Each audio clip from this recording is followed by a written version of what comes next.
ladies and gentlemen. The story you are about to hear is true. Only the names have been changed to protect the innocent. Dragnet.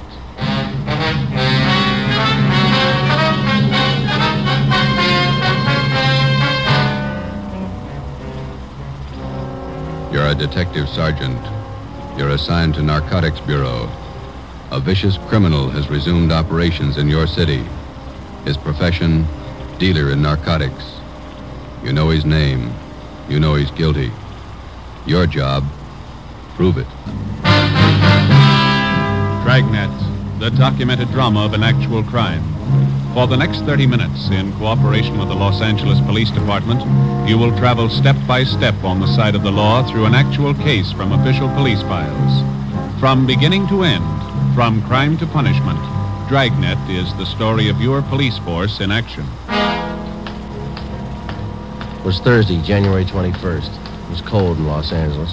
We were working the night watch out of Narcotics Bureau. My partner's Ben Romero. The boss is Thad Brown, chief of detectives. My name's Friday. I was on the way back into work, and it was 3:49 p.m. when I got to the main lobby of the City Hall. Public phone booth.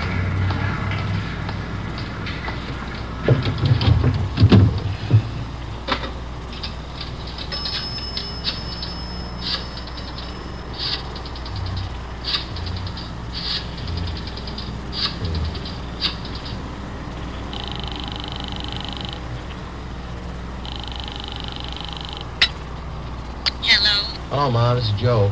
Joseph, you said you were going to be home at 4 o'clock. Oh, I couldn't help it, Ma. They changed the schedule. I got my stuff all right. Thanks for packing it. Well, I put your socks and your clean T-shirts on the bed.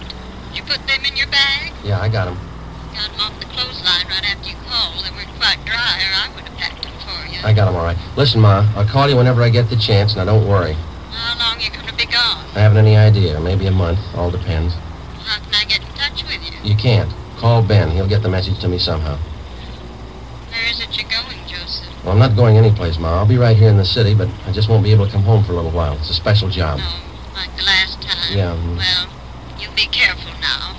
Watch what you order when you're eating out in those awful restaurants, Yes. and get your rest. Yes, You ma'am. need plenty of rest. Yeah, okay, Ma. I'll be all right. I was shopping today. I bought a nice loin roast for dinner tomorrow night. No, you won't be here. Well, why don't you invite the neighbors over? The Newtons? That'd be good company for you. Maybe I'll ask your Aunt Elizabeth over. Yeah. Now, don't worry. If you want to get in touch with me, you deliver the message to Ben, okay? Yes, all right.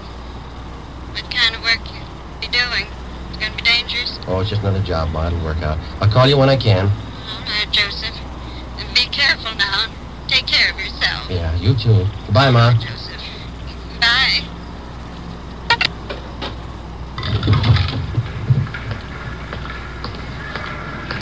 I left the phone booth and started down the corridor. I went up a short flight of stairs and turned left. The afternoon crowd in the City Hall seemed heavier than usual. I walked past the elevators and turned right down another corridor. It was 3:58 p.m. when I got to room 24, Narcotics Bureau. Captain White, Hi, Joe. you want to take these? Yeah, sure. It's my badge. Okay. It's all my identification and my gun. Right. I'll take care of them for you. These clothes look all right? Just a minute. Now, let's see. Yeah. I don't like that tie. Romero, Yes, Skipper? let's see your tie. Yeah, swap with Friday, will you, Ben? Christmas tie's pretty loud. Mine's not. That's the idea. Here. Here's some stuff to carry in your pocket. Social security card, ID card, all made out to Joe Kyber. Some book matches from St. Louis, a couple from Reno, Nevada. Okay. You pick up another gun? I loaned him my .25 automatic. It's small. It's easy to carry. Suit yourself. I don't have to tell you to be careful. No. It's a chance we've been waiting for, Joe. A lot depends on you. I'll do what I can. Just one thing I want to tell you. Take your time. Take all the time you need. Don't push it. I understand. No time limit. Your time's up when they find out who you are. Captain Lynn White and I left the Narcotics Bureau together with Ben and Johnny Bingham. We went down the hall to the office of Chief of Detectives Thad Brown. As in most major narcotic cases, the plan involved the coordinated work of all three offices, the federal, state, and our own local bureau. The operation involved a great many men and a lot of time. When we got to the chief of detective's office, 2 men were with him. Bill Craig, the agent in charge of the Federal Bureau of Narcotics for the Southern California area, and Inspector Virgil Beckner, head of the State Narcotics Bureau for our district. All of us had one common goal, the apprehension and conviction of 2 men, Arthur Belmont and Ralph Costello. The first man on the list, Ralph Costello. Chief Brown outlined the overall plan. Craig, your federal men have been tracking Costello off and on for 3 years now. Beck, so have your state agents. Same for our men. This time we can't afford to miss. You figure an undercover man working locally? That right, Chief? Yeah, Craig, he'll start right from the bottom, work up the line till he gets to Costello, if he gets there. Beck? Where are you going to start? Captain White, would you lay it out to Beck and Craig? Yeah. Friday here's going to handle the job. He's got his full instructions. Joe, you want to fill him in? All right. I'll make my first contact tonight. I'll meet in a bar down on South Pico with another one of our undercover men, Benny Arredondo. He'll introduce me as Joe Kyber to one of his informants. The informant is supposed to help get me into the Flats gang. The same bunch running on the south end of town? Yeah, small-time peddlers, be curious, a little bit of everything. Go on, Friday. When I get in the gang, I run with them until I find out where and how they make their buys. After you get a contact, you make buys all the way up the line and get as close as you can to the top. Yeah, that's right. You worked out your contact with us? He knows that under no conditions will he be seen around the department here. It's been set up that I have a hotel room lined up down on the east side. Romero here and Captain White will be my only contact with the office. I'll be using the name Joe Kyber. Sounds all right to me. How about you, Craig? How about that informant, Friday? Can you count on him? Arredondo thinks a lot of him. He says he's a good man. He's the first rung on the ladder. He's got to be solid. Well, if he's not, we won't have far to fall. Depends on how you look at it. You can kill yourself in the bathtub. 8 p.m. Thursday, January 21st. I checked in at the Casino Hotel on Terminal Street. I registered as Joe Kyber, Omaha, Nebraska. I was given the key for room 5. The rent was $7 a week. I unpacked a few things I had in my bag, went down the hall, and took a shower.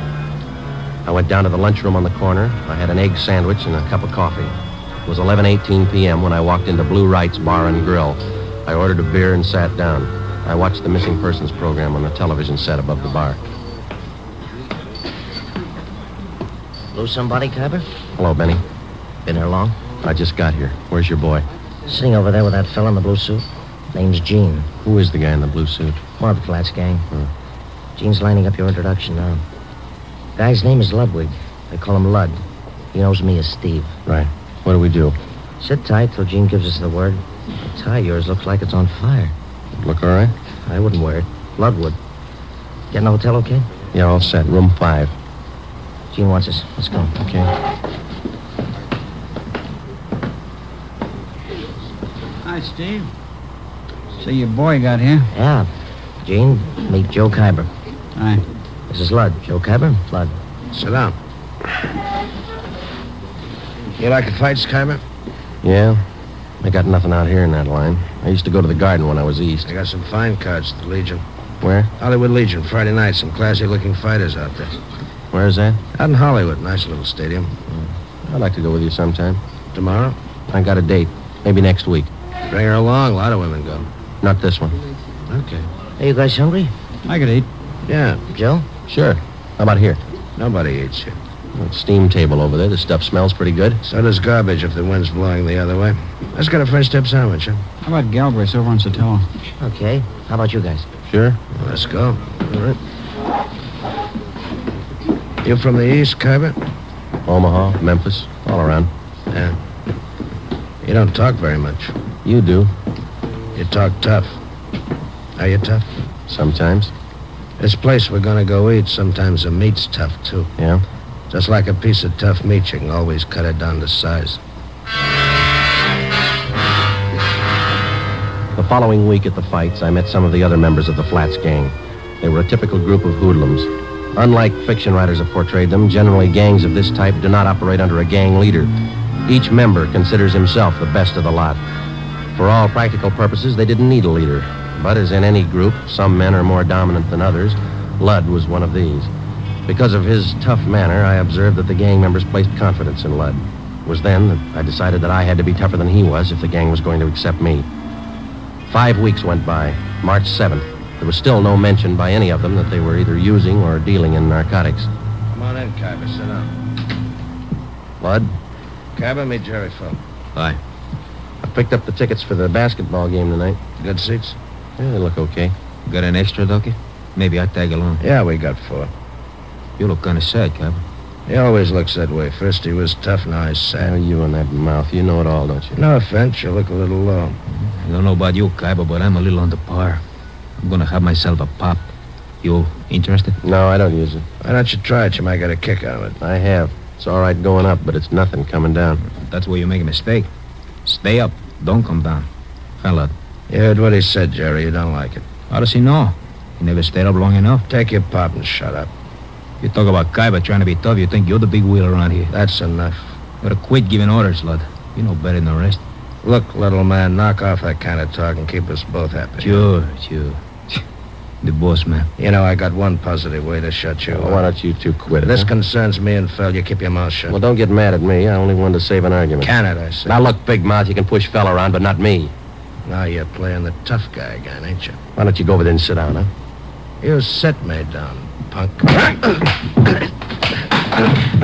right, now listen to me, both of you. I'm tired of being talked down to like a junior member of the firm. You either treat me equal or leave me alone. You understand?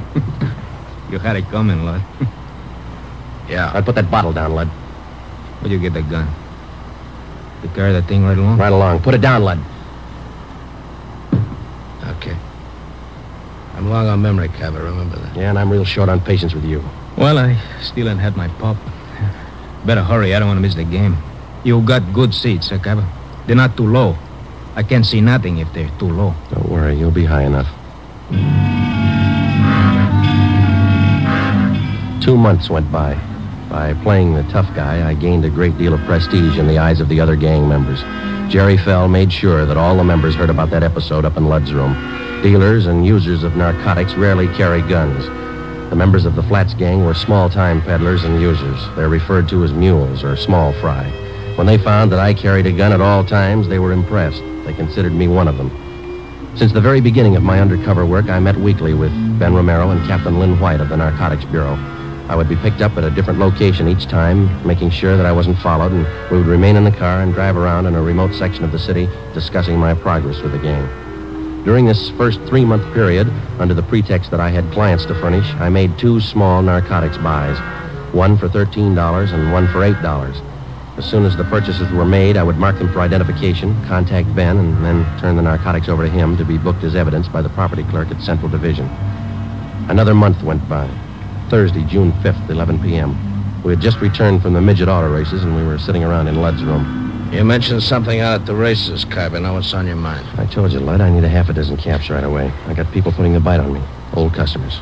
How old can they be? You only been out here 5 months, remember? When they're hooked, they get to be old customers in a month. I fixed up 2 buys with Morse for you. Tony says he can't handle anymore. Hasn't got enough around. You got on board late, you know. All of us are ahead of you. Tony can get more. Who's his source? Couple of guys, I know them. How about an office to one of them? You deal with Tony. You said he hasn't got enough. That's right, I did. Okay. How much do you want? They're your customers. What's it worth? They'll pay. What's the guy's name? Costello's one of them.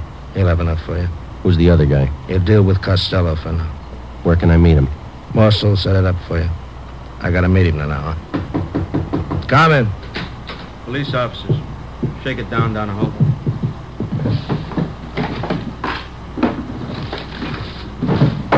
What's the trouble? Checking for a robbery suspect. Find anything, George? Room's clean. We don't know anything about a heist. You'll have to come downtown and answer a few questions. What's the matter with you, fella? You look like we spoiled your party. Yeah, you spoiled it.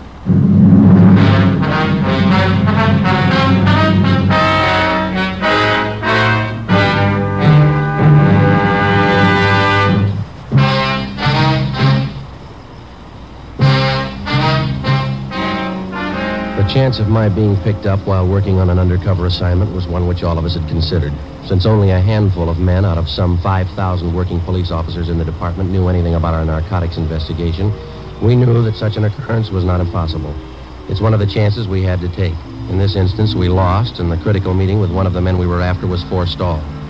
How long our detention at police headquarters would delay my meeting with Ralph Costello was anybody's guess. Could mean weeks or maybe months. I was booked on suspicion of 211 PC robbery. So was Lud. The next afternoon, I was taken from cell block 10D2 to the interrogation room. Come on in and sit down, Kuiper. How are you, Friday? There's a tight squeeze. The booking number's been canceled, Joe. Print's been stopped. Those two men from robbery who pulled me in, Wynn and Donahoe, I thought I was in trouble for a minute. They had no idea you were in that room. Once they got up there, they had to follow through. Well, they played it right. They remembered their etiquette. If either one of them had said hello before you did, you might have been in big trouble. I'm in big trouble anyway. I had a meet all set with Costello. Almost set, anyway. Just a case of bad timing in that pickup, huh? Well, if they'd have got there 2 hours later, it might have been different. Well, how do you stand now? How close are you to Costello? I need some more money. I got to pay off Ludd. And he'll take you to Costello if you pay the right price? Yeah. Ludd's working through Morse. You know about him. Remember, Friday, if there's any questions when you get back to that gang, you were booked for CCW. You're out on bail. Yeah. I got you another gun, Joe. 32 automatic, okay? Yeah, thanks. I couldn't go back with the same one. What about the federal and state men? How are they doing? Pretty good. Federal men picked up Costello in Fresno. He was connected with the sale of 6 cans of H. Mm-hmm. Not much heroin up there. No wonder Ludd can afford to hold me up. He knows there's a shortage down here. Case isn't too strong against him. When it looked definite that we had him, they were going to call you off. He's out on bail. Costello's back down here now. Yeah. Seems like we get our hands on the guy, but we can't hold him. Narcotics in their possession or under their control. That's what the book says. That's the way we got to get him. We'll get him that way. It's up to you now, Friday. Stay with it and keep your chin covered. Well, if you need anything, Joe, call. Your mother's been over at the house for dinner a few times. She's okay. Thanks. Tell her I'm all right, will you? Sure. She worries a lot about you, Joe. Anything happened to you, it'd just about kill her. That makes 2 of us. I'll see you. Before I left the city hall, Captain White drew out some more money from the Secret Service Fund. This fund is for the sole purpose of undercover work. This latest amount was for the narcotics buy that I hoped to make with Ralph Costello. An hour before I left, Ludd was released on a writ that he had arranged for. Saturday, June 7th, 9 a.m. I checked back into my room at the Casino Hotel. During the 3 weeks that followed, I kept asking Ludd to arrange a meeting for me with Tony Morse, the next man on the ladder, on the way up to Costello. Ludd kept stalling me. Another week went by. Captain Lynn White, Ben, and I held our regular weekly meetings. On July 6th, Ludd told me that a meeting with Morse had finally been arranged for 8 p.m. that night. I called Ben and told him I'd meet him and the captain immediately after I talked with Morse. At 8 p.m., following the instructions Ludd had given me, I was in the downstairs waiting room at the subway terminal at 5th and Hill. I was told to wait for the apple vending machine.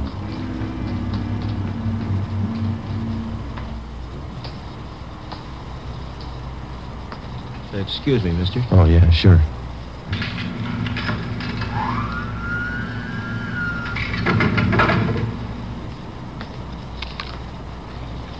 Harbor? Yeah. You Morse? That's right. Want an apple? No, thanks. Well, sit down. All right.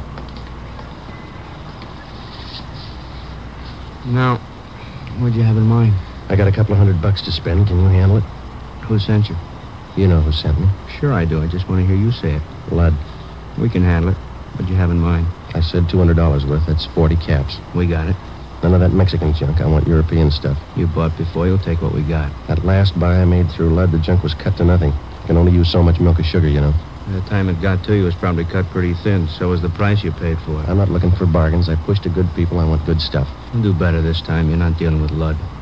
Sure, we cut it. No more than anybody else. Not as much as Ludd. When can I get it? You got some sick people? Couple. Have it for you in an hour. Where's the meat? Got a watch? Yeah. What time you got? 12 minutes after 8. Add a minute. Make it 13 after. Okay. An hour from now. 9:13. Meet Ludd at Macy and Brooklyn on the corner. He'll tell you what to do. Will Ludd have it? Meet Ludd at 9:13. See you later, Kyber. Oh, wait a minute. How do I know you're leveling? How do we know you are? I went out the front of the subway terminal building. I took a cab down to 7th and Main. I got off and walked into Pop Sherman's bar. I called the office and set up a meeting with Ben and the captain. I ordered a beer, paid for it, left my change in the bar, asked the bartender to watch it, told him I'd be right back. I went out the back way, crossed the alley, and got down to Los Angeles Street. I walked up to 9th and picked up a cab to take me to Fulton and Covina Avenue. I got out and walked 2 blocks. It was 8:41. Joe? Hi. You meet Morse? Yeah. Sure nobody tailed you? I took all the precautions. What's the setup? I'm not sure, and I don't have much time. I'm going to make the buy tonight. When? 9:13. You don't have much time. Kind of rushing it, aren't they? I figured I'd better play along. Who's the meet with? Morse told me to meet Ludd at Macy and Brooklyn. Said that he'd carry it from there. Costello in on it? I don't know. You got it all. All right. We'll start picking up the Flats gang, everyone but Ludd. What do you think? Well, the way I got it figured, Morse is Costello's runner. He checked me out, and as far as I could tell, he thinks I'm okay. Yeah. I got a hunch Ludd's going to take me to either Morse again or Costello or possibly both. I don't know where the actual meet's going to be. That means a tail job. We'll have to pick you up at Macy in Brooklyn and stick with you until after Ludd leaves, if he does, and follow through with you. Figure it wide, Skipper. Don't worry, I know we're close. What time you got, Romero? 10 minutes to 9. Turn down the next block. Right. Pull up here, Ben. Here you go, Friday. Keep your chin covered. Yep. Hey, Hello, Phil. friends of yours in the car? Why? I know them. They ain't friends of mine. I didn't say I knew him. I don't know the guy driving, but the other guy, I seen him lots. Just about 4 weeks ago, we all seen him, huh? That fuzz, white, narcotics man. Oh, yeah. Well, they've been riding me since they picked me up with a gun. Won't do, cop. Narcotics man ain't got nothing on you. That was robbery, remember? They got a make on me from Nebraska. They've been on me ever since I got here. That figures. You're one of them. All right, look, Jerry. I'll argue with you later. I'm in a hurry. I got to meet Ludd. I tag along. I want to see Ludd, too. You going to spill to Ludd about what you think? Maybe. I figure I owe it to him. I known him a lot longer than you. I know he ain't no cop. And you're sure that I am? I know you are. Let's see what Ludd thinks. Yeah. All right, come on. On your feet. Get out. I looked at my watch. It was 2 minutes to 9. In 15 minutes, I had to meet Ludd. I had to hit Jerry Fell. I couldn't take the chance of him getting to Ludd before I did. I couldn't leave him. I couldn't take him with me. I pulled him to his feet and half dragged and half carried him 2 blocks before I spotted a patrolman. Hey, officer! Officer, over here! Yeah, what's the trouble? I'm Friday, Central Narcotics. Yeah. Take this man and get him downtown. Contact Chief Brown. He'll identify me. Serial number 2288. Friday, Narcotics. Suspect's name here is Jerry Fell. You got it? Yeah, you got some kind of identification? No, I haven't. Not a thing. It's a special duty. I'm sorry, I don't know you. I have to hold you till I call in. All right, but hurry, huh? Call box right here.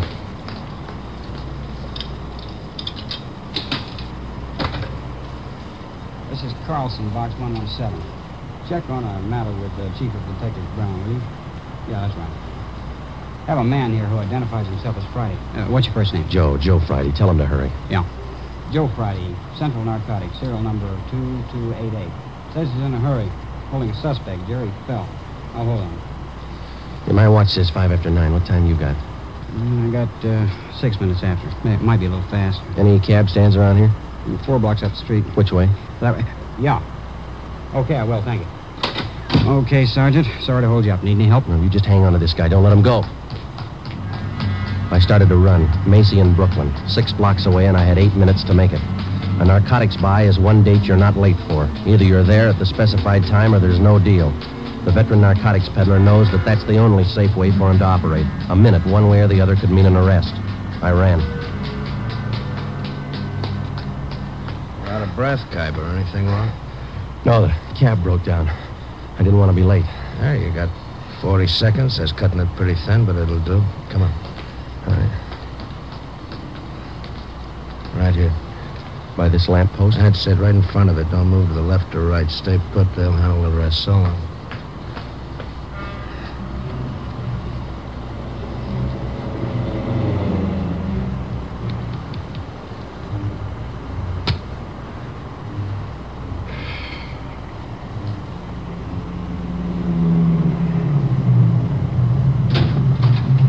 Get in, Khyber. Got the money? Right here.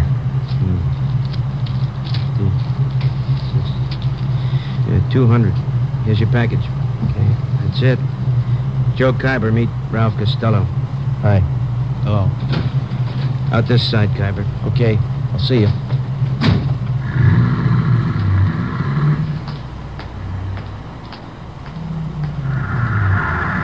Did you make the buy Friday? Yeah, take him. Hi, Joe. Ben, thought you were with the captain. They don't need me. That intersection's blocked off up there. They're pulling them over right now. See? Yeah. They got him. Costello in the car. Yeah. And that's half of the team. Now what? We'll go after the big man, Arthur Belmont. Took us 7 months and 4 days to get to Costello. Lots of time. Yeah. Always seems to work out that way, doesn't it? What's that? They always run out of time before we do.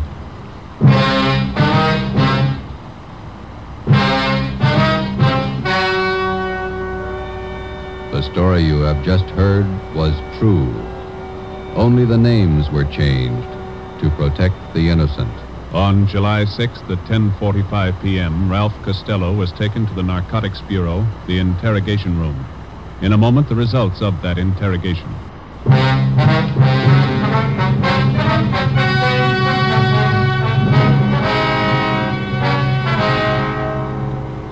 With the promise of the United States District Attorney that his prison terms for the possession and sale of narcotics would run concurrently rather than consecutively, Ralph Costello agreed to furnish us vital information concerning the number one narcotics dealer on the Pacific Coast, Arthur Belmont. It was Wednesday, July 9th. It was warm in Los Angeles. We were working the night watch out of Narcotics Bureau. My partner's Ben Romero. The boss is Thad Brown, chief of detectives. My name's Friday. I was on the way into work, and it was 3:58 p.m. when I got to room 24, Narcotics Bureau. All right, Joe, feel better? Oh, not quite as tired, Ben. That Costello thing was a long haul. Narcotics Romero.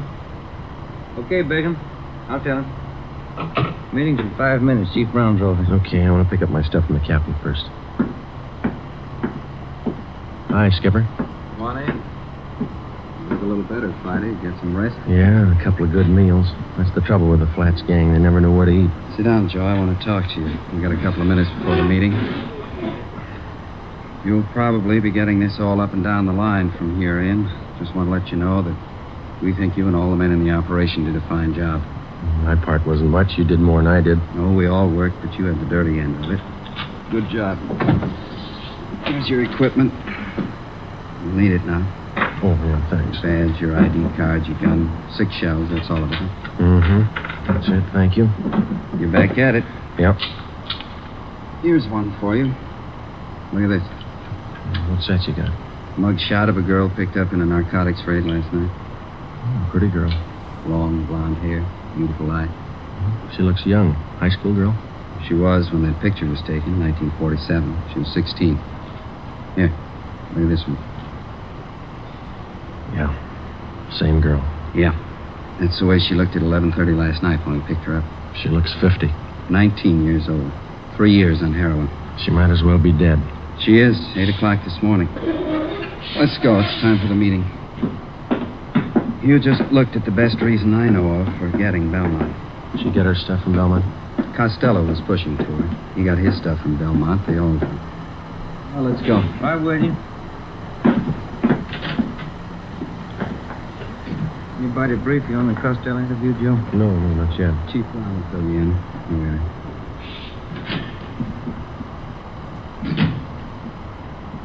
Chief? Gentlemen, come on in. Well, men all know each other. Hiya, Craig. Captain White, I think men know policewoman Caswell. Yes. How are you, Florence? Hello. Miss Caswell, Inspector Virgil Beckman, State Narcotics. How do you do? Oh, yeah. Bill Craig, agent in charge, Federal Narcotics. Hello. How do you do? Before we get into the Belmont procedure, let's see how we stand on the Costello case. White, do you want to fill everybody in on the information we got from Ralph Costello? Yes, sir. After his arrest Monday night, we interrogated Costello for about 4 hours. We confronted him with the package he sold Friday. Other stuff, too. Crime lab ran it through, about 1/3 of an ounce of heroin, fair quality Mexican stuff. The man we picked up with Costello, Tony Morris, was questioned as well. He corroborated Costello's story. What'd you get from him? Well, he told us he had a great deal of information on the big man in the operation, Belmont. That he wouldn't tell us a thing unless we made a deal with him. What kind of a deal? He wanted everything. But we finally agreed that the only thing we might possibly work out was his prison term. We called in the U.S. District Attorney and talked another 4 hours. How'd it work out?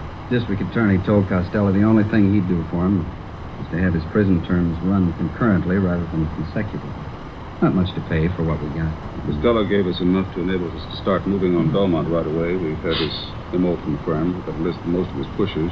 Now we can get to him. Any definite plan, Chief? White and I have been talking over here with Craig and Beck. We worked out what we think might be a pretty good plan. Craig, do you want to lay out how your men are going to handle it from the federal end? We'll work from out of town toward the center here. We'll check his contacts across the state lines. We've already traced his connections to the east. New York syndicate. We'll keep working that end. Beck, how about your state narcotics? We work inside the state line here. We've already checked out part of his operations. We've located sources in San Francisco, Bakersfield, Fresno, far south of San Diego, Lower California. We'll draw all those ends up tight. Keep moving. You fellows will both give us a hand if we need assistance. You bet. That's right. Fine. White, what are we going to do locally? Oh, it's going to be a case of taking what we know and finding out what we don't know, putting the two together. Seems to me to be a case of watching the man at all times. Belmont shouldn't be able to blow his nose without one of our men knowing it. It's going to be a tremendous undertaking. You all know the tough job it is shadowing narcotics men. They're fidgety, hypersensitive. They recognize anything out of the ordinary at once. And for that reason, it can't be a one-man operation. Everybody's got to work. Our undercover won't work this time. They're no doubt alerted. So we'll work it from another angle. When do we start? We've already started. Belmont lives in Manhattan Beach. His house is under surveillance, has been since yesterday. I can't impress upon all of you the importance of not letting Belmont out of your sight for an instant. The narcotics buy could be made in 30 seconds. If we're not there at the instant, we lose him. Do we have anything at all as to when he might be ready to deal again? Nothing. Nobody seems to know Belmont's exact operating time. Could be any time. And in order to prosecute him, we've got to be there when the narcotics are in his possession or under his control. So we start to live with him and stay as close as we can without being tapped until there's a buy. That's it. Captain White has all the assignments for our local men. Okay. We'll watch him. You stay close to him. If he makes a move, be there. The meeting lasted 4 hours. During that 4 hours, a plan was formulated which we hoped would end in the successful apprehension of the #1 man in Pacific Coast narcotics traffic, Arthur Z. Belmont. How do you watch a man, his every move, for 24 hours, day in, day out, without his knowing it? How do you watch a man whose very existence depends upon not being watched, who is expertly schooled in every trick and device of police surveillance, whose method of operation will change with the slightest disturbance of his daily routine, and if that M.O. changes, you've lost him. Thursday, July 10th, in the small Los Angeles suburb of Manhattan Beach, population 10,172. 3 very ordinary events took place. A public nurse began a house-to-house survey. She asked the simple question, have you ever been vaccinated for smallpox? She started canvassing 27 blocks from the home of Belmont. Policewoman Florence Caswell. 2 Japanese gardeners new to the city of Manhattan Beach began soliciting work. They started asking for jobs 38 blocks from the home of Belmont. Sergeant Ken Fujikuni and Patrolman John Kagawa. A team of surveyors driving a station wagon marked with the seal of Los Angeles County began taking linear measurements for the proposed enlargement of storm drains in the area. They started 14 blocks from the home of Belmont. Lieutenant John Bigham, Central Narcotics, Sergeant Ben Romero, and myself. Okay, Ben, bring in the rod. Let's knock off for lunch. What do you want to eat, John? The wagon. Better take the transfer with us. Kids might pick it up. Okay. I got it. I can't keep the sand out of my shoes. Might as well get used to it. We're a long ways from home. 9 years on the job. It's the first time I ever brought my lunch in a paper sack. Who knows, Joe? This might change your whole way of living. You bet. You want to sit in the front? No, I'm getting back. Fellas, have a look at the local paper. No, why? Manhattan Beach Sentinel, down the bottom of page 1 in the box. Read it. Yeah, let me see. Mm-hmm. Well, it's good. What is it, Joe? Read it out loud. No, it says preliminary work on storm drains started. Surveyors. Well, it goes on to say that surveyors have started taking measurements for the new drains. Captain White's idea had the story flattered, even got a release from the Planning Commission. It won't hurt us a bit. Well, you said lunchtime. I've got enough here for the whole department. 4 hard-boiled eggs. See what kind of sandwiches I drew. Deviled egg. Look here. She even put them on egg bread. I hate eggs. Looks like the captain driving up the street. Mm-hmm. Yeah, that's him. Driving the city car. Chief engineer. How's it going, Bigham? Fine. Slow. Had your lunch? What do you got? Deviled egg sandwiches. Got plenty. Can't stand it. How about ham and cheese? Yeah. There you go. How's everybody else doing? Very slow. Takes time. Got to keep taking our time. If we tip it before we got close enough, Belmont's on his way. Mm-hmm. How long are we going to have to keep our distance? Not much longer. You can't take the chance of starting everybody out right on top of Belmont. It might look funny to him. Anybody else would be okay. The average person, your operations might look normal, but We can't afford to try to get it by Belmont that way. With a hop cutter, you never know. It's not so much that we don't know, we just can't take any kind of a chance. What should I mean? We might have started right on Belmont's front lawn, and he's never got wise. So we wouldn't want to risk it. Belmont been out of his house today? Known to go quite a bit. Left his house at 9:13 a.m., went down to the ShopRite market, bought a half-pound of bacon, 2 dozen eggs, loaf of bread, whole wheat. Sergeant Hodges waited on him. He was clerking in the grocery department. Then he drove over to his neighborhood gas station, got a full tank of ethyl and 2 quarts of oil, 30 weight, drove home, got back at 9:42. Are you still there? Yeah. About time you guys were back at it, huh? Right.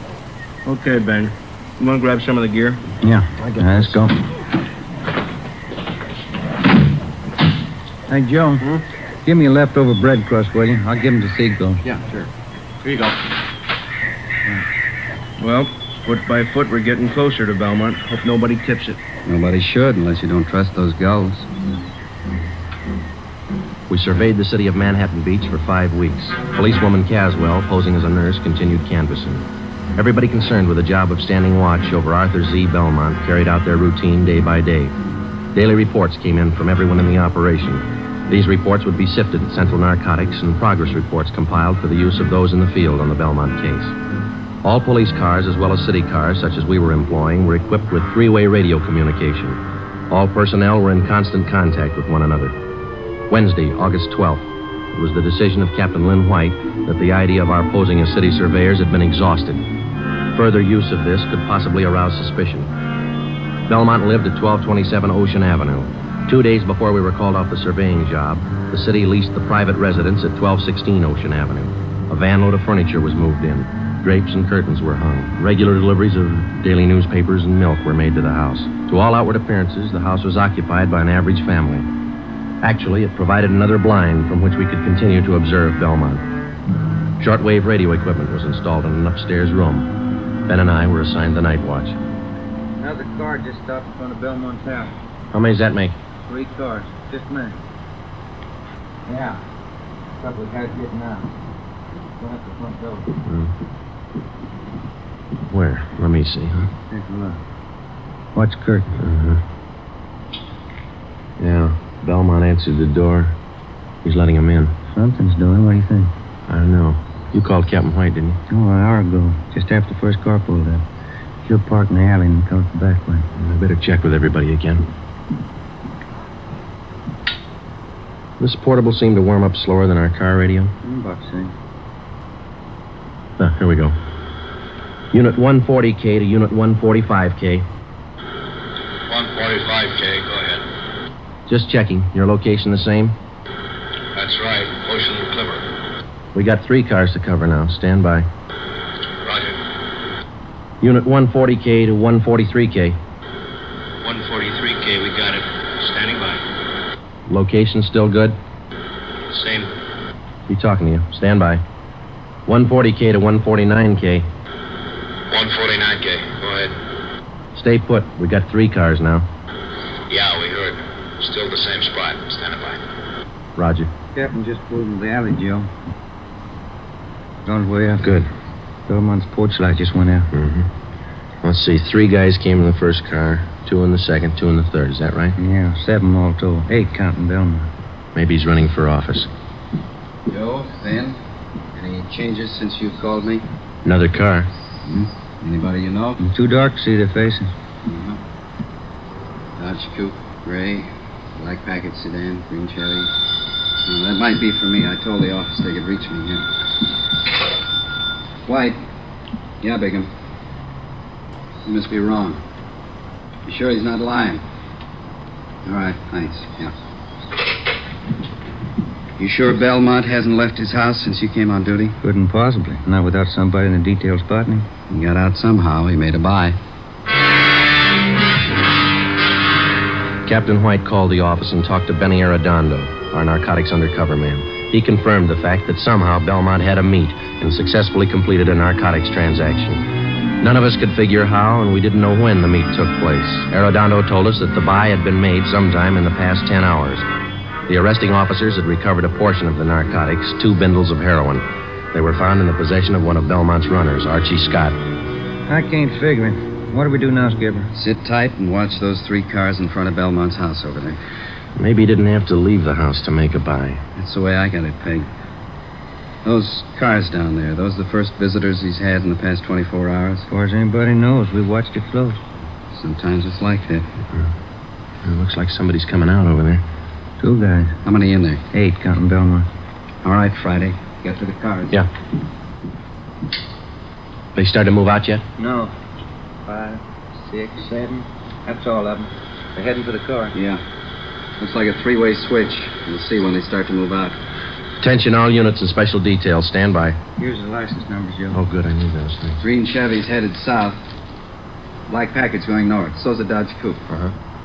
Dodge turned left at the corner. It's headed east now. Got it. 140K to all units and special detail. Unit 149K. 149K, go ahead. 1946 green Chevrolet sedan, license 61 William 852, headed south on Ocean. Roger. Unit 145K. 145K, go ahead. 1947 gray Dodge Coupe, license 1 X-ray 1898, headed east on Clipper Street. Roger. 143K, come in. 143K, yep. 1939 black Packard sedan, license 6 Mary 6778, headed north on Ocean. Roger. Got him spotted. Could be a dry run. Couldn't afford to chance it either way. Nothing to do now but wait it out. That's right, and pray for rain. It was 8 minutes past 8 p.m. We sat back and waited for the reports to come in from the cars. At 8:25 p.m., 17 minutes after the alert was broadcast, Unit 149K reported in on the gray Chevrolet sedan. The car and its occupants were thoroughly searched. No trace of narcotics was found. 8:42 p.m., 34 minutes after the alert. Unit 143K to 140K. 143K, go ahead. On that 1939 Packard sedan, license 6 Mary 6778. Shook them down. Nothing. They're clean. 8:50 p.m., 42 minutes after the alert, the report on the third and final car came in, the 1947 gray Dodge Coupe. That's it. Not a trace of narcotics in any of those 3 cars. Belmont beat us. Tough luck. It's going to be tougher. Now he knows we're after him.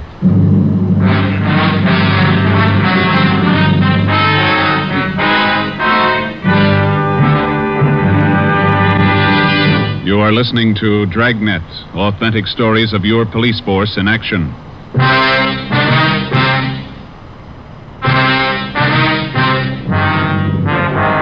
The 3 cars switch. 3 cars arrive at a given point at different times. The meet takes place. The drivers of the various cars leave the given point at the same time. Each drives away from the point in a different direction, making it 3 times as difficult to follow them. The practice was not new to the Narcotics Bureau or the dealers in narcotics. It usually includes the dry run, in which the actual mechanics of the narcotics are carried out, but neither the merchandise nor the money is on hand. This practice forces the narcotics officer into pure guesswork. If the officer doesn't follow up, the buy could be successful. If he chooses to follow up, he takes the chance of exposing himself and tipping his hand on a rehearsal. In the case of this particular car switch, we lost. But taken in the car roundup were 7 of Belmont's trusted runners. 6 of these men refused to talk, but the 7th, Clifford Bassell, gave us a lead to one of Arthur Belmont's most trusted friends. His name was Floyd Ketchel. He and his wife lived at 357 Evergreen Drive, Linwood. It's a nice house. Yeah. Yes? Police officers, we'd like to ask you a few questions. What about? Well, as you probably know, there's been a series of burglaries here in your neighborhood. No, I didn't know. Oh, yes, quite a few. Would you mind if we came in and talked to you about it? I don't know anything about any robberies around here. Everything's okay. This is just a routine check, Mr. Ketchel. Everybody else in the neighborhood's cooperating. Only take just a minute. All right, you can come in, but I have to leave in about 15 minutes. Thank you. Well, you have a nice place here, Mr. Ketchel. Yes. Now, what was it you wanted me to help you with? You know a man by the name of Clifford Bassell? No. How about Arthur Z. Belmont? Who? Arthur Z. Belmont. Bassell says you and Belmont are good friends. I don't understand this. I thought you wanted to ask me about some robberies. I wonder if you'd mind rolling up your left sleeve. I'd like to look at your arm. What for? You're a user, aren't you? No, I'm not. Then you know what we're talking about, don't you? No, I don't. Do you have any narcotics here in the house? Certainly not. Mind if we look around? Why do you want to search the house? Why won't you show us your left arm? Floyd Ketchel would admit nothing, but he allowed us to search his home and grounds. An extra detail of men was called out to aid us in the search. We covered every foot of the acre of ground. This took 2 days. We found nothing. On the third day, under the flooring of an upper bedroom of the Ketchel home, we found Ketchel's plant. He was using heroin. You want me to call Belmont, is that the idea? That's right. We want you to set up a meet with him. I'm not going to rat on Art. He's a friend of mine. Suit yourself. We found your plant there. We've got you. You'll be the fall guy. You mean I take all the heat? Why not? Basel put the finger on you. We got to have somebody. Why pick on me? We just told you. We found the stuff here. Basel fingered you. You're it. All you have to do is make a phone call. You won't have a clean slate, but it's going to sound a lot better in court. All right. It makes sense. You know what to tell him. We've already been over all that. Call him now.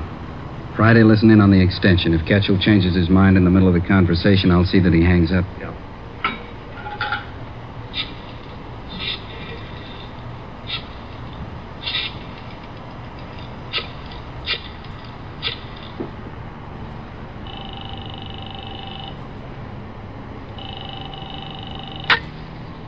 Hello? Hi, Art. Floyd Ketchel. How are you, Ketch? Fine. How's Edna? She's fine, Art. Say, I got a friend on his way to Honolulu. Uh-huh. He wants to take a little package along. Gotta have it. You know him? Is he okay? Yeah. Old friend. You sure? Yeah. You have to be pretty careful. Got hit Wednesday night down the beach. Yeah? Who'd they get? Basel and 6 guys from New York. Got off easy. It was a dry run. I didn't know that. Nothing in the papers. Isn't hit yet. It will. How much do your friend need? Going to be in the islands for quite a while, says a couple ounces should do it. You got the money now? He's good. Can you swing it tonight? Boat leaves from San Francisco day after tomorrow. Hasn't got much time, has he? Okay, want to pick it up? Yeah. All right if I bring him along? I want you to meet him. Good customer. Are you sure about him? Yeah. 8:30 at the store. We'll be there, Art. 1,100 cash. Yeah. Better be okay, kid. He is. Better be. I had one dry run this week. I can have another. 3:22 p.m. We took Mr. and Mrs. Floyd Ketchel back to Central Division, where they were booked on suspicion of violation of the State Narcotics Act. 4 p.m. We met in the office of Chief of Detectives Thad Brown. You need $1,100, is that right? Yeah, that's right. How much was in the Secret Service fund? $223. Allotment for this month's all gone. Where'd you get the rest of it? You haven't got it all yet. Primera's the banker. How you got it figured, Ben? Well, let's see. I got it all written down here. First off, we got $223 cash. And these fellows all gave us their personal checks. Jack Donahoe and Robert gave us $200. Johnny Begum put up $100. And Captain White's in for $150. Joe put in $35, and 22's all I could swing. That's, $720. You need $380, right? Yeah, that's the way I got to figure. Okay, I think I can make up the rest. How about Wynn's Cadillac? He loan it to you? He's out getting it washed. It's 41, isn't it? Yeah, sedan. A little old, but it looks good when it's washed. Flashy. Oh, that's what you need. You going to make the byway? Yeah. Ketchel will be with me. Okay, it's all here. $1,100. Yeah, we've only got one hitch. It's 5 o'clock and the banks are closed. Yeah? Not much time to run around getting checks cashed. It was 5 p.m. We had 3 hours to cash $720 in personal checks. We split up and covered every possible place in the city where we were known and where we knew they would cash them. By 7:45 p.m., we had the $1,100 in cash. The serial number on each bill was listed and the money turned over to Captain White. The scene of the meet was a hardware store on East 9th Street, which Belmont used as a front. Belmont's hardware was located in a small neighborhood shopping district. On Friday nights, the stores remained open until 9 p.m. Promptly at 8:30, Captain White and Floyd Ketchel pulled up in front of the store and went in. Ben and I waited in our car a half a block down the street. It was 8:35. There they are. They're coming out. Must have made the buy. Starting the car. Here they come. Watch for the skipper's signal, huh? Yeah. There it is. Let's go. Okay, pull over here. Come on.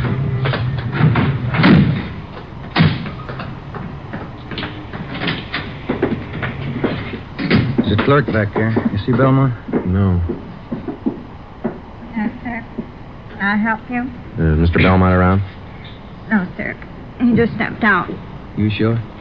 Yes, sir. He went out the back door not a minute ago. Bigham and Cassidy are out there, aren't they? Yeah, he won't go for it.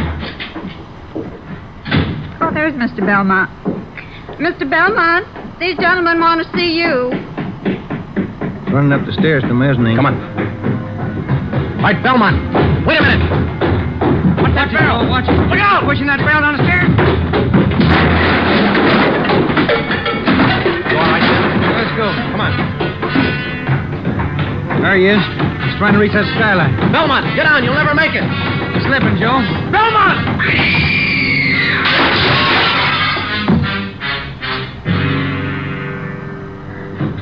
Come on. You didn't do that showcase any good. Yeah. He's through. Piece of that glass is right through him. Yeah. It's a rough way to go, and Yeah. At least narcotics didn't kill him. didn't it?